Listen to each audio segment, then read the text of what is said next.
ಬಳಕೆಯಿಂದ ಅದು ಭಾರವೂ ಇರಬೇಕು. ಆದರೆ ಭಾರ ಅಂತ ಹೇಳಿ ಸೀದ ನೆಟ್ಟಗೆ ಎಲ್ಲೋ ಒಂದು ಕಡೆಗೆ ಹೋಗಿ ಬೀಳುವ ಹಾಗೂ ಆಗಬಾರ್ದು. ಯಾಕೆಂದರೆ ಇಡೀ ಮರದ ಎಲ್ಲ ಎಲೆಗಳನ್ನೂ ಕೂಡ ಅದು ಬಾಣ ಸ್ವಿಂಗ್ ಆಗ್ತಾ ಹೋಗಬೇಕು. ಅಷ್ಟು ಹೊಡೆದು ಹೊಡೆದು ಹೊಡೆದು ಕೊನೆಗೆ ಅದು ಕೆಳಕ್ಕೆ ಬೀಳಬೇಕು.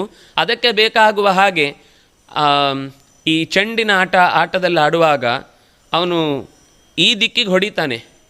ಅವನು ಹೊಡೆದದ್ದು ಈ ದಿಕ್ಕಿಗಾದರೂ ಅದು ಹೋಗಿ ಸ್ಪಿನ್ನಾಗಿ ಗೋಲ್ನ ಇದರೊಳಗೆ ಹೋಗಿಬೀಳುತ್ತೆ, ಕೋಣೆ ಒಳಗೆ.